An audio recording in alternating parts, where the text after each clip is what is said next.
Hello, today is Monday, September 16th, 2024.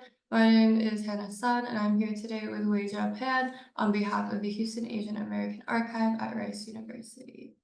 To start, could you please state your full name and where and when you were born? So my name is Weijia Pan, and I was born in Nanjing, China in 1996. Great, thank you. And how would you describe the household you grew up in? The house I grew up in. Yeah, and also household in terms of if you had any siblings, kind of who you were living with. Oh yeah, so I think I moved a lot when I was little, when I was an infant. So I grew up in a house. I think for the first 3 years, I grew up in my grandparents' house, my maternal grandparents' house. And my dad at the time, he was working for a bunch of Western companies, like American and European companies. So he was away from work when I was little. So I was mostly living with my mom and my grandparents in Nanjing.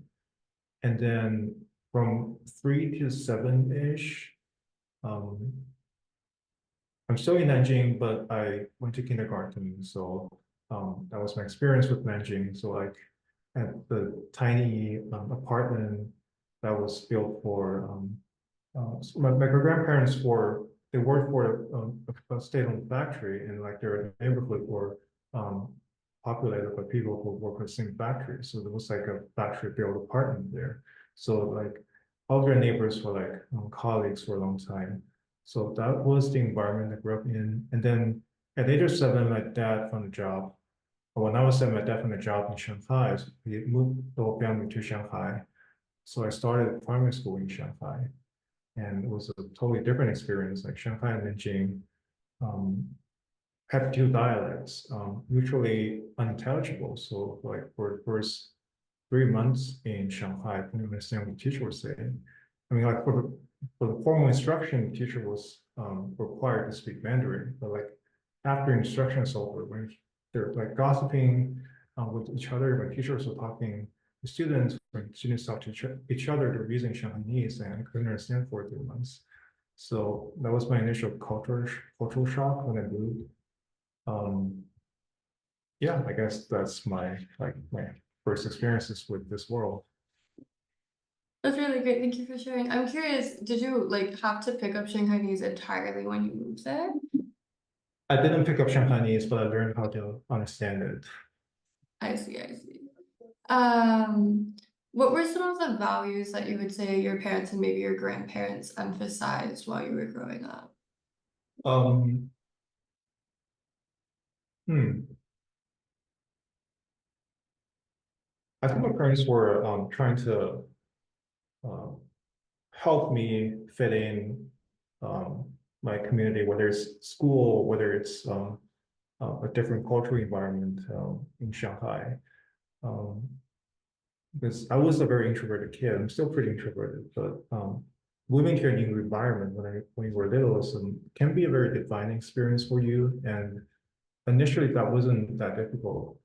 That wasn't that simple. And language barrier was one thing, and then the other thing is like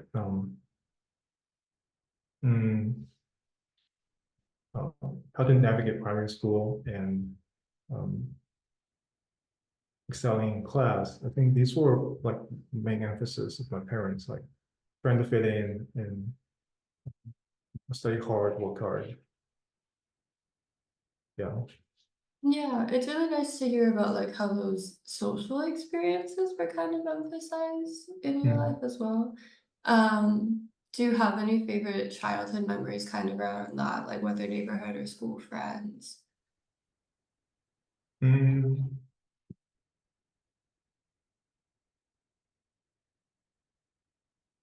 Yeah, so I made some friends in primary school, and I really enjoyed my friendship with them. Um, but these were like um, students from like local Shanghainese families, so they speak a different dialect, but we all spoke Mandarin and sometimes Shanghainese um, after class. So it was a great experience hanging out with them because otherwise we wouldn't have any connections with the city. And my dad was always out for work, and my mom was with the photographer for a while, worked with my uncle, but then they stopped doing that. So yeah, just having friends in the same neighborhood who went to the same school was helpful for me to get used to the city.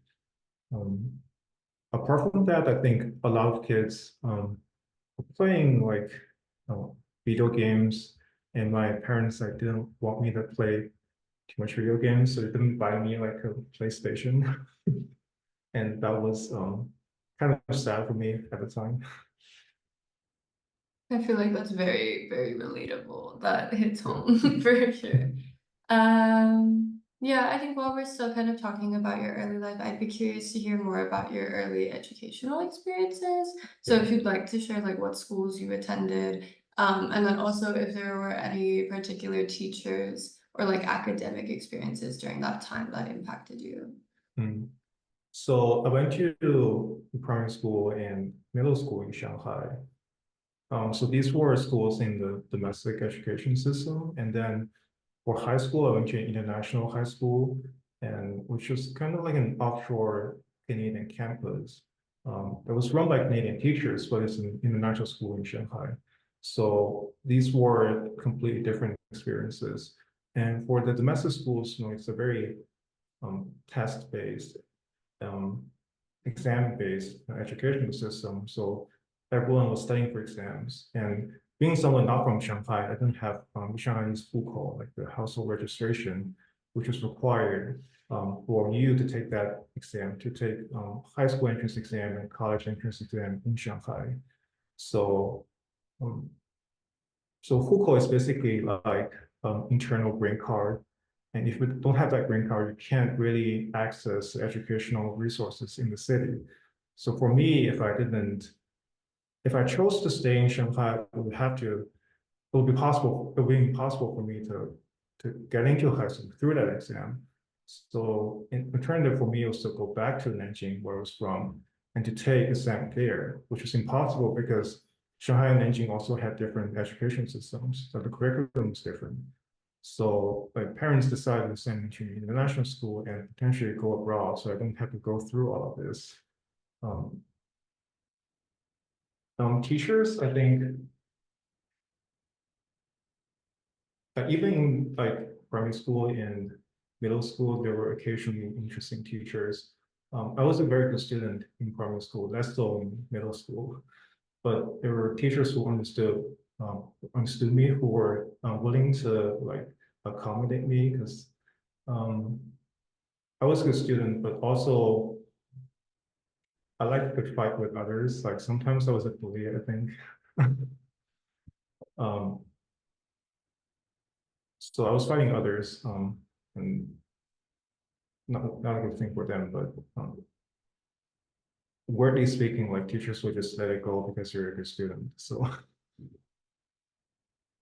um, and then in high school is a totally different experience because like most of my teachers were Canadian teachers sent from Canada, so it was a different educational system. And then, but most of the students were Chinese, so um, everyone was trying to get used to this new system, and um, there was a lot more freedom outside of class, and we don't have heavy workload as we did in the domestic Chinese system. So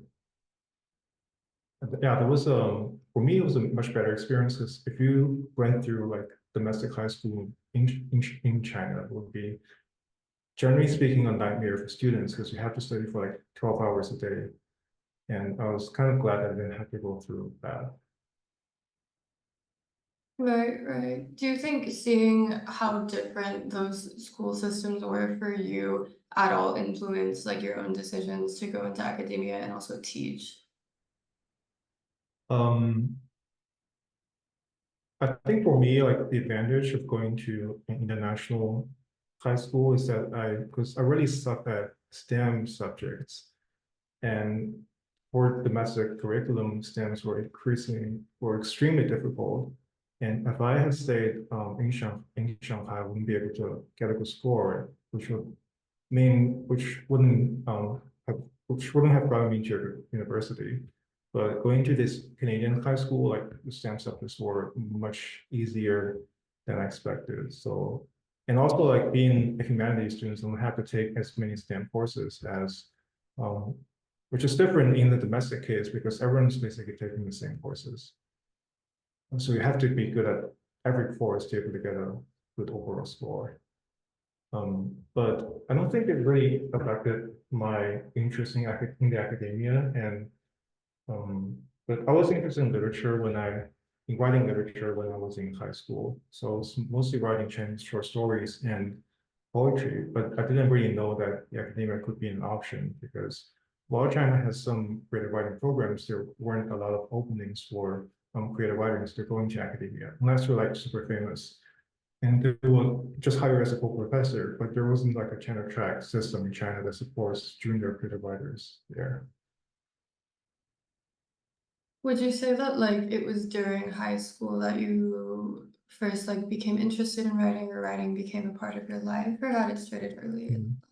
Yeah, I was in high school and I mean, because there wasn't much to do, like, and I was a fairly good student, so I was reading like French authors, Albert Camus and French. I was watching French New Wave cinema, and that somehow got me um, interested in reflecting on my own experiences, even like childhood experiences, and to turn those into recollections, sometimes like short paragraphs that I could expand into stories. So I had some like publications in like online journals, and I was really proud of that. And also during the time, there were also internet like literary forums, like bulletin boards where people would just post new poems and in search of feedback. And there were a lot of valuable feedback online. And I would just post a new poem in between my classes and check responses after the class is over.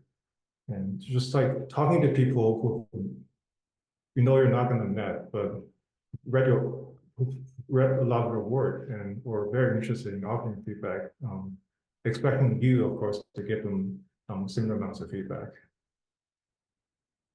Yeah, it's really here to like to hear about those online forums as like a starting point in that. I'm also curious whether like your creative writing pursuits at that time were met with encouragement from your parents or like other people in your life. Um, my parents, they didn't discourage me, but they didn't encourage me like either. It's more or less like as long as your hobbies didn't interfere with your studies, like it was okay. But there was creative writing in the family. My grandpa, my paternal grandpa, was a poet for a while during the 60s, 70s, and late 70s and early 80s. He published a few poems in newspapers, and that was basically it. But there was like once a poet in the family, so I guess that's why the family was more accommodating of like creative writing pursuits. Um, and then I would also just ask, kind of transitioning between early life and then like framing around the experience of immigration, Mhm. like how did you start thinking about your future and your adult life and what you wanted to do? Mm. So my parents actually considered immigration when I was in primary school, and they were initially thinking about going to Australia, and which didn't work out because I think the immigration agency was like broke or something. So and we didn't get our application feedback, which is kind of funny because you waited for a few years and then the agency just shut down. Yeah, so then they decided to send me to international school. So I went through the international school system and then applied for American universities. And so I studied BA, I got a BA in comparative literature at UCLA. And um, I didn't really think much about this major because I went through like the list of majors and I didn't really like a lot of them. and I wasn't really sure about studying something for a better career. So that ruled out business and STEM. So yeah, I was thinking about continuing my interest at UCLA by studying comparative literature, um, but researching literature and writing literature are completely different things. I didn't know about that until I got into the program. So yeah, and I wasn't really sure about like what I should do during and after high school, after university. So I wasn't sure about going into the academia when I graduated. So I went back to Shanghai for 3 years to work. And I worked as a college application consultant, um, much like the consultant my family used to hire when I was in high school, just to like offer guidance, like career guidance, but also essay coaching and occasionally ghostwriting for students to go into better universities. I worked in that position for 3 years, and it was kind of disappointing for me because there's like no sense of ownership of your own work. Like you craft an impeccable essay for a student, and then the student gets to sign that name on it, and it's not even your work. So after that, I decided to pick up my interest in writing. I kind of stopped writing in college, and I decided to apply for creative writing programs in the U.S. again, to go back to the U.S. again for studies, and yeah, that's why I'm back. I think that's such an interesting trajectory, especially hearing you wanting to take back ownership over your writing after working like in the college consultant space. Yeah, I think I'd want to circle back just a little bit to hear a bit more Yeah. about what your undergrad experience was like at UCLA, in terms of like campus culture or any culture shock that you may have had. Yeah. UCLA is a very diverse campus, but it's also kind of disorienting, especially for international students who just got there, and then didn't know what to do next. And I think especially for me or for other students in like where there aren't many major students there. For example, I was a comp-lit major, and I think we only had like 15 comp-lit majors a year, and the department wasn't interested in like setting us up with each other, having us meet each other, or having parties where we can meet or anything like that. So I didn't really know students of my major and had to reach out to students myself, which I didn't really know what to do. So it was hard to make friends at first. Eventually, I was able to make friends with some Chinese students who were not humanities majors, but we kind of shared the same interest in writing and in like music or in the arts. So, and we also became roommates, which is another way of like helping each other out when things are not going well. And then I think you touched on this, but how was the actual comparative literature program for you? And also like, did you make that decision so that you could still study like Chinese literature that you had read and enjoyed reading like back home? Yeah, what was kind of the rationale behind that for you? So the comparative department at UCLA is a fairly small department, but I guess like it's the same in other universities as well. So I took a lot of courses in English, which is a much larger department, and in Chinese. My second major is actually in Chinese. So um, yeah, just taking a lot of courses that expanded my literary scope, which I think is important for my later writing, but I didn't see it back then. But to be honest, like most interesting course I took at UCLA was actually a history course. And the professor was someone, I think he was a Cuban refugee who actually swam to America. And then he worked first as a taxi driver in eventually got his PhD in history and became this amazing professor at UCLA. And I was really inspired by his personality and by his interests. It was a general education course, but I was really inspired by this professor as a person. Um, I think the lit courses, the complex courses and English courses at UCLA were less interesting to me in that respect, but I didn't really know if I should change to history or some other major, so I just decided to stick with comp lit. That makes sense. Do you happen to remember the name of that history professor? Okay, let me find it.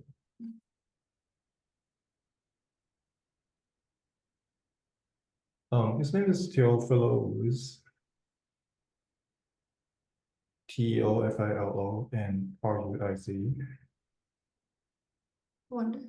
Thank you for sharing that. Yeah, and he's in the Spanish and Portuguese department. Yeah, that's like such an amazing story. Yeah. And then I think in terms of you deciding to go pursue an MFA, did you know that you wanted to write poetry, especially like at that point? Okay, so the funny fact about my MFA application was that I didn't know which genre I should pick because I was writing Chinese fiction and poetry at the same time. Um, so I decided to be strategic about it. Like I know, like for fiction, you need a manuscript of like you need a portfolio of like 6,000 to 8,000 words, and for poetry, you need 10 to 15 pages. So in terms of like how much time I could spend at the moment, I felt like poetry was much easier to do if I could just translate my Chinese poems into English. And I could add to that by writing some original English poems. But to translate my fiction into a whole fiction manuscript would take too much time for me to do. So I decided to go for poetry because it's easier to translate. So that's how I got into poetry. Wow. And at the time that you were applying to the MFA programs, did you have any sort of mentorship or even informal things like the forms you used to run through, like informing your application process? Oh, yeah, there was a student-run website called MFA App at WashU, Washington University of St. Louis. That was helpful. I sent in my manuscript and they paired me up with a mentor there. I think she was an MFA student there, and she offered me some advice um, on titling my poems and on like editing like minor issues in my poems, which I found to be helpful. But other than that, I didn't really have guidance. It was difficult to see guidance. I didn't really know where I can find guidance. And mostly because like I didn't take creative writing courses at UCLA. There was only like one or two openings. So I wasn't really in touch with all professors who would offer me guidance after graduation. Wow, that's very impressive. And then you ended up at the University of Houston, is that correct for them? Yeah. Yeah, which is that's so impressive. And so I want to ask more about that program and how you felt that it helped to refine your craft, and if your work evolved at all during that time. Yeah, so UH is kind of a mid-sized creative writing program. So it's not too small, like I don't know, Emory or like the University of Virginia. So there were like programs were very small with like only 2 or 3 or 4 students a year. And then there on the big side, there are programs like Iowa where there are like 40 students a year. And I think because UH is like a mid-sized program, it was able for me to connect with other students and to have like um, a robust faculty who are actually able to help us. Um, because like in a small program, like if you don't get on well with the faculty members, like there's no way for you to seek help. Like there's nobody out there to help. But then at UH, there are like I think there are 5 or 6 poets, so there's a lot of opportunities to get help from different poets and to hear their perspectives. And And I'm very grateful to professors such as Kevin Cooper and Aaron Bailu and Francine Harris, who were able to share their valuable time with me and to my poems, especially Kevin Cooper. Like I would send him a packet of poems every 2 or 3 weeks, and he would read them beforehand and talk to me for an hour and offer like very detailed um, editorial advice on those poems. And it was with his help that I was able to craft out a manuscript in 2 years and to send it out for book contests. That's really amazing. Can you describe what your dissertation project was like, where the idea kind of originated, like if there was a theme that was emerging in all of your work? Yeah. Yeah. So the dissertation that I eventually turned into a book started out as poems that began with like personal speakers who were close to me, someone who um, lives in both China and the United States, who sees issues in both societies, and who has a struggle in China, but then who is interested in poetry and interested in history and how history defines his childhood and then his family experiences. So I began with poems that reflect on my experiences, my family's experiences, but also go back to historical events in the 20th century. Um, and my grandparents and parents went through the political turmoil in the 20th century. And sometimes like there were anecdotes I've heard from them that could testify to what happened, but at other times I had to go ahead to do my own research to fill up the story, to have a more concrete image of what the story actually was for other people in China.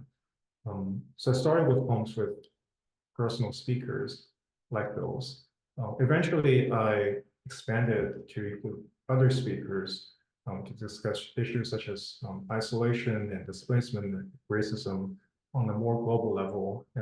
Sometimes the poems are set in Houston, sometimes they look at an unspecified country where there are no obvious cultural markers.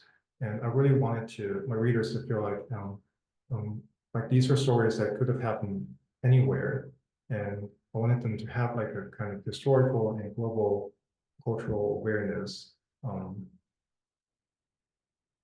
in ways that I think is not very commonly expressed in American poetry today.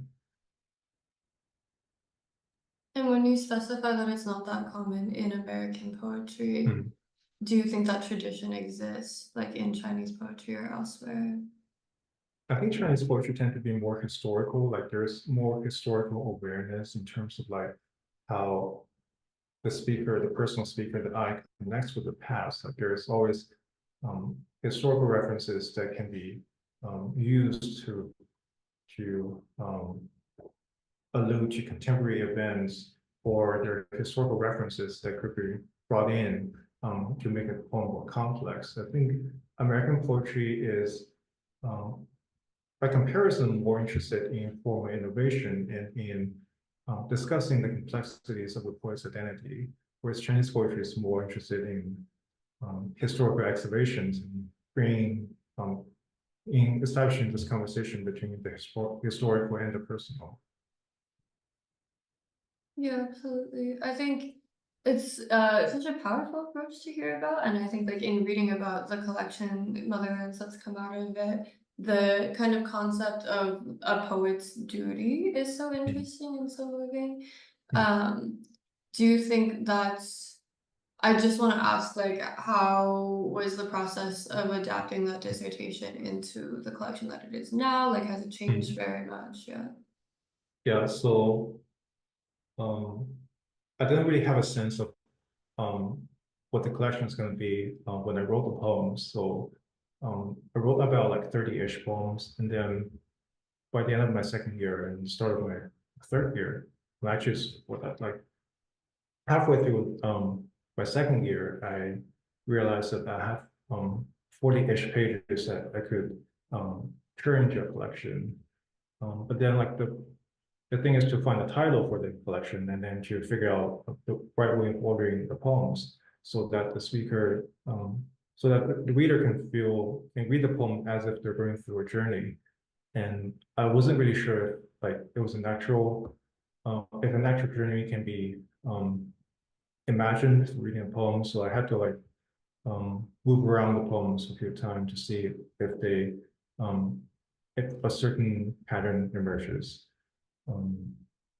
And also picking the title was difficult because initially the title of the book was Peppered Path.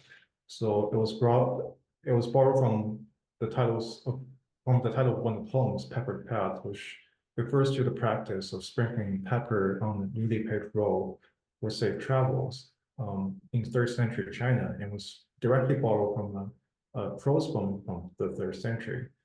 And I think it is still, I still think it is a strong image, but then it has a cultural reference that can be easily lost, even for a lot of Chinese speakers, because like that prose poem, like is not even that famous back home. So I feel like maybe it's better to have a title that's more readily available, that's easier to understand for readers. So Motherlands was also taken from one of the poems. It's called To Have Classes Motherland. So I decided to make it a plural to symbolize different, the complex identities of the speaker situated in historical and political and cultural motherlands. It's a really, really wonderful title. Thank you. Yeah, I think it's so cool to hear like a bit about your process and also craft, which I will ask a lot more about later. I think I also kind of just want to touch on what your first impressions of Houston as a city was like with the MFA program.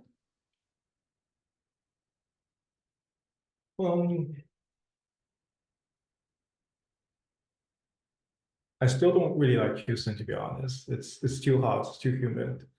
Whereas, I mean, Shanghai is hot and humid as well, but then you have a much better public transportation system, and you can always like go down your, you can always like go down your building and find a convenience store that's like 24/7. Whereas in Houston, like anywhere in the US, really, like it's hard to have that. It's difficult to have that kind of thing. So transitioning like from China to the US was still difficult for me. I still find it much easier to live in China because of those um, convenience. But so I like the people I've met in Houston more than the city, to be honest. Yeah, I think that makes a lot of sense and isn't an uncommon take on the city. I'm also curious whether you felt like you've gravitated towards or been able to engage with like the Chinese and Asian communities in Houston because it is such a diverse city and especially has like very strong presence with those communities specifically. Mm. I feel like because of my program, I I've been in touch with more South Asian students and Arab students than East Asian students because we don't really have an East Asian MFA here. And like in my second year, we had so there was like an East Asian PhD, but she's in lit, so our discussions tend to be about different issues. But within the program, within the creative writing program, it's mostly Americans, white Americans, and then international students from South Asia or the Arab world. So some of my poems were about, I think there was one poem that discusses and imagines the life of an Arab family, but the father starts a son back home and then he immigrates to the United States. And then he starts a new family. And then at the end of the poem, like everything is imagined, like the speaker tells the reader. So I also have ghazals, Arabic forms, and in general, just feel like I found this amazing connection between my tradition and South Asian traditions and Arab traditions that I wasn't really exposed to when I was in China or as an undergrad at UCLA. Right. I feel like being able to channel that like cultural intersection that you're experiencing into your art and your craft is very, very Mhm. cool.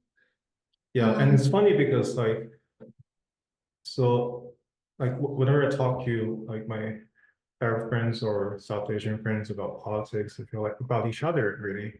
I feel like our understanding of each other is always filtered through Western media, which is kind of ironic because there's like no direct connection between um, these these civilizations, always through like a centralized Western dominant system. So like in terms of poetry, for example, like I couldn't find a Chinese ghazal. Like ghazal is not introduced to China yet. So I was struggling with my friends and maybe I could be the first person to write a Chinese ghazal. Um, and then have you found like an extensive literary or poetry specific community rooted in Houston? I know you're involved with the imprint series as well, but yeah. Yeah, mostly with imprint series and Gulf Coast. I've been an assistant editor of poetry for Gulf Coast. So reading like slush files from Houston, but also from other places, even like international submissions. So it's mostly an online community or beyond my um, immediate cohort. But then I felt connected with other people who are not in Houston, but also in other places and writing about completely different issues. And could you share a bit about your current, I believe, Stegner Fellowship at Stanford? Mm. How you came into that? Yeah. Oh, because I stayed in Stanford, I stayed in Oakland for a day before I flew to New York for events, and then I flew immediately to Houston. So I'm not really exposed to what's happening in Stanford yet, but a lot of Stegner fellows live in Oakland, which is like a 50-minute drive to Stanford, and they tend to carpool to campus. So also heard there's a more vibrant like literary community around Oakland and Berkeley. Like a lot of poets like Bob has living in Berkeley. So whereas like most Chinese or Chinese Americans tend to live in the South Bay, like around the Silicon Valley area. And I know a few Chinese poets who write in Chinese, but who work as like engineers for Google, and they live like an hour drive from me. So it was kind of interesting how like people are separated within the same area, but then maybe there are ways for us to connect with each other and to like create um, a community that's like more available, I think, for Chinese students coming to the United States. Like a lot of people coming to this country, having writing projects on the side, but it's difficult for them to get into the literary market or to seek help. So I think it's important for me or for writers like us um, to help bridge like different traditions and literary practices. Yeah, absolutely. Um, and then kind of with that, like shifting a bit to talk more about your community and also, or sorry, your career and your current work. Mhm. Um, could you share a bit more about your professional experiences in teaching in academia? Just like a brief timeline, if anything. Mhm. Um, so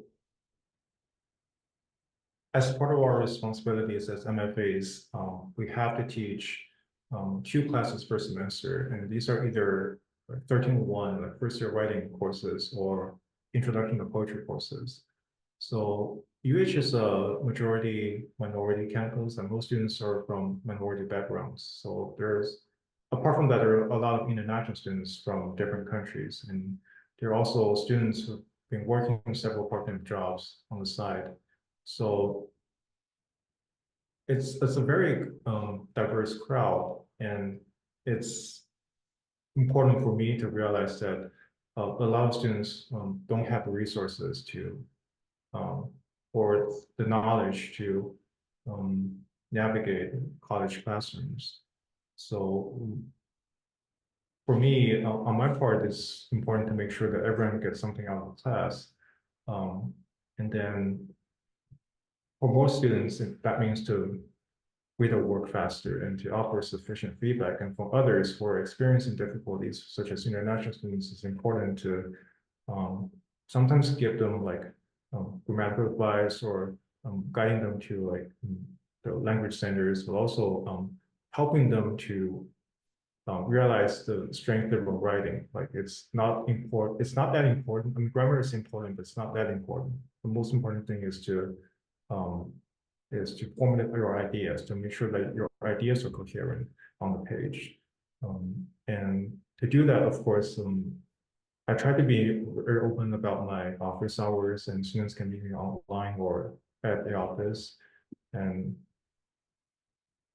most people tend to get a lot of help from office hours, but they just didn't realize or didn't have the confidence to come into the office. And this office on the third floor, the English department, is access restricted. You have to use a card to get in. So it's very difficult for undergrads to even know where the English office is. So I guess it's the responsibility of the department to do something about that. Yeah. It's really great to hear you having such like a firm, careful approach to your role as an educator, like in writing, creative writing specifically. I think that's really cool. And where you were talking about how you kind of adjust that to serve like the current students that you see. I'd also be curious if you've taken on different approaches, like based on where you have, like even in workshop settings, also where you've done workshops in China versus like in the US, if there are differences you've noticed there. Like in my own workshops or in the workshops I teach? In your teaching. Okay. So two courses I've taught, one of them is a language course, and the other one is English lit course that's titled Intro to Poetry. So technically speaking, there shouldn't be a workshop component in those classes. But I know a lot of students are taking English courses because of their interest in creative writing. So I decided to include a workshop component. So for example, for the Intro to Poetry class, they could submit a creative option for the final project instead of an academic option, just to write a paper. I also gave the option of writing. So like the standard options is to pick a poem from one of the poets discussed in class, and then write a 5-page essay on that poem. But for the creative option, you could write your own poem and criticize your own poem using the critical methods we learned in class. And I think that's interesting for students to like get a sense of like creative writing, but also be able to use critical methods we study to apply them to their own craft as objectively as possible. I also try to do workshops in like unfortunately my intro to poetry class is an online section, so there were workshops that I made available on Canvas, but I'm not sure everyone's getting enough from those workshops because really need an in-person class to be able to conduct the workshop. But I'm definitely interested in trying those workshops in my own graduate classes at Stanford or in my future courses. And then returning back to your own writing, are there differences in your creative process or craft between writing your original work or translation or self-translation? Yeah. I tend to find my English writing to be more lyrical, or I tend to focus more on the lyrical aspect of poetry, like the use of repetition or rhyming, than my Chinese poetry. Chinese poetry doesn't rhyme as much. And I think I wonder if it's because I feel like I'm less precise in my second language, so there's need of making the language sound better or more musically pleasing. So that's one observation. And of course, like you write about different topics in different languages because you're attuned to different literary traditions. You're also consciously or unconsciously writing for different audiences. So for example, for when I write in Chinese, when I write Chinese poems or short stories, I play along or sometimes challenge existing literary traditions. I sometimes write about domestic Chinese issues that are probably known to everyone in China, but not to people here. When I write in English, I focus on Chinese issues, but sometimes these become metaphors, or they become the backdrop when I talk about my personal experiences or my family's experiences in ways that I think are somewhat easier for American readers to understand. But my hope is that like my poetry can be somewhat difficult so that a non-Chinese or American reader will be able to appreciate its beauty, but then a Chinese reader will get the references. And the American reader, if they're interested, can also develop references. I think most of them are available online. And in terms of translation, I think I see it as a responsibility of bringing the ongoing Chinese dialogues into English. And the American book market isn't really interested in translations. I think there's only like 3 or 4% of translated titles in the book market every year. And then maybe like only 1/10 of that is poetry translation. And so there hasn't been an established interest, especially in the transition contemporary Chinese works, because most Chinese poets that got translated are classical Chinese poets. So, for example, Wang Wei has been translated more than 1 dozen times by academic translators and poet translators. So, I think it's important to tilt towards contemporary Chinese poetry and to establish connections or dialogue between American poets and Chinese poets. And the way to do that is through translation. I mean, I hope more publishers are willing to look into contemporary Chinese poets and to see their experience instead of getting a new translation one way out every few years. Yeah, I think it's really great to like hear and see your passion around translation, especially. I also was able to read your poem Betrayal and when a poet translates another poet. And I'm curious to hear more about that sense of responsibility or betrayal in translation, if you could comment on that. Yeah, that one is a play on my frustration at translation because like for sometimes when you translate the text, the only way to get at the text is to depart from the original instead of staying loyal to the original. And sometimes, like I've been working with poets who speak some English, and they like to chime in and they correct my translations. Well, I didn't think their corrections were correct. Like they were understanding English from, they're understanding English words from their Chinese translations. Whereas we should only really look at these English words within the English context. And there was frustration that there was also like the more at the bottom level frustration with like whether translation should be loyal to the original or should they function, should they serve the original by being artistic in the translating language. So a lot of poet translators, for example, they would be very liberal about their translation, but by doing that, they make translation very popular in the translating language. Whereas if you're an academic translator, you stay very loyal to the original. Maybe you create a very accurate academic version that's not popular in the translating language. So I vacillate between these ideas. I'm not sure which side I'm on, but it's this kind of vacillation that gives rise to poem like Betrayal. I'd also want to ask what the most challenging or frustrating part about making a career in writing and maybe also teaching has been for you, and then conversely, what's been the most rewarding, what you're proudest of?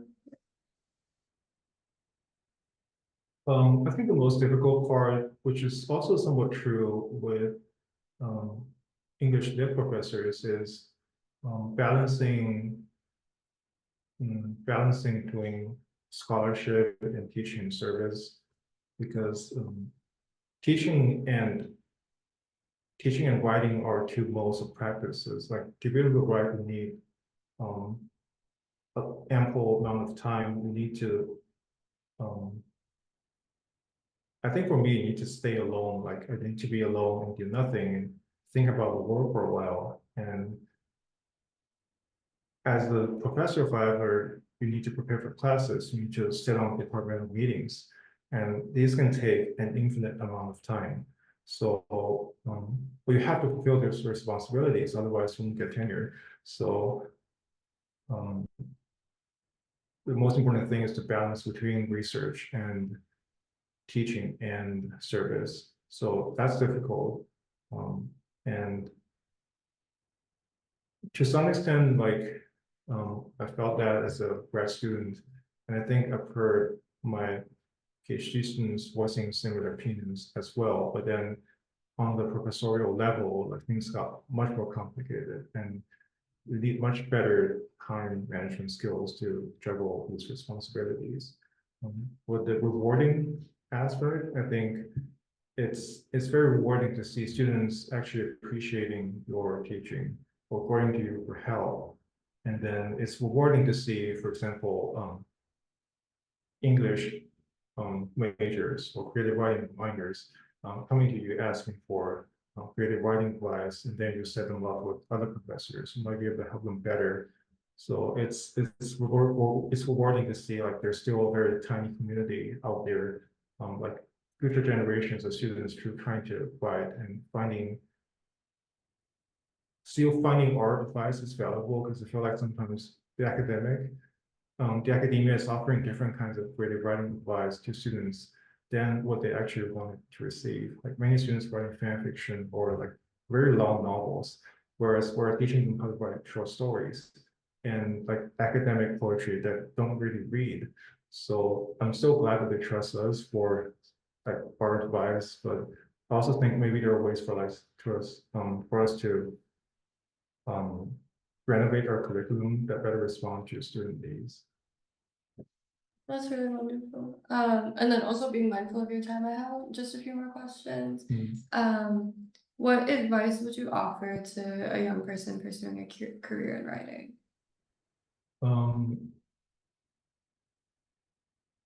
I think the best advice is to find a mentor that can actually help you. And this doesn't have to be like that person doesn't have to be in a creative writing program. There might be somewhere out there who you share work with. Um, and for me, like the best mentor is someone who doesn't offer too much advice or too harsh advice in her work. But they should be able to offer like sufficient amount of advice for you to improve in the direction you've chosen. So there are mentors who can offer very excellent advice and then edit your poem to make it into their poem, which is not what they're supposed to do. Like they're supposed to edit your poem into a better poem that still functions in your own style. So I think it's important to have that kind of mentor. It's also important, for example, to know how to play the game of creative writing, of submission, of like submitting to journals and book contests, to be able to write cover letters right, and then write artistic statements right, to be able to get into residencies. And there are resources online, but mostly this is um, sometimes you have to reach out to a creative writing student to be able to get those resources, but at other times they're available online for you to find. So yeah, I think the third point is to have a creative writing community that you can trust. And again, this doesn't have to be a creative writing program. Maybe these are friends, family members we share work with. But it's important to always look for feedback and get like sufficient amount of feedback for you to move forward without worrying about your own writing, without like doubting your own writing skills. That's really good advice. Thank you for sharing that. And then just a couple questions about identity. For the archive, Yeah. could you state how you identify yourself ethnically?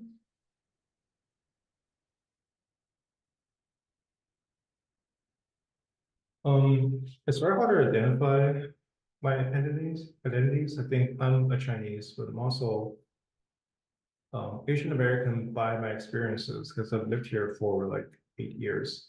So I'm 8 years worth of Asian Americanness, but by upbringing Chinese, and I identify with um, I have childhood experiences in China that I find to be a valuable resource to write about. So I'm loyal to that experience. But I also know that my identities are, I have multiple identities that it's hard to say whether which one is like my main identity, but I guess I'm just navigating between different identities and being like a global citizen instead of like being just Chinese or Chinese American. Yeah, absolutely. And then when and where do you feel most at home? Still in Shanghai, to be honest, because like staying at my parents' place for like a while is a very good feeling, but staying there for like 2 months is a nightmare. So this at homeness is only temporary. Like if I stay at home for like a week or two, it's great. But if you stay there for too long, like your parents start to hate you. I'd also ask, would you say that you're still close with your family? Like, what's your current family life like? I'm sorry. What's your current family life like? Oh, so I basically call my parents once a week, and then we discuss whatever happens in our life. Um, that's family life to me right now. And yeah, and then whenever I go home, it's a different kind of life, as I just described. Like, um, your parents have to get used, they have to get used to your presence again, and then they have to remember, and they always treat you like a kid, and that's unavoidable. So, I mean, I just guess it's probably better to maintain some kind of distance without being too loved, without being too far away from each other. And yeah, it's important to visit them um, once or twice a year so that we can maintain that kind of relationship. Yeah, definitely. I think that's all I have within our time. Is there anything that you'd like to add that we haven't covered yet? That's it for me. Thank you for your questions. No, of course, wonderful. Thank you so much. I'll stop the recording here.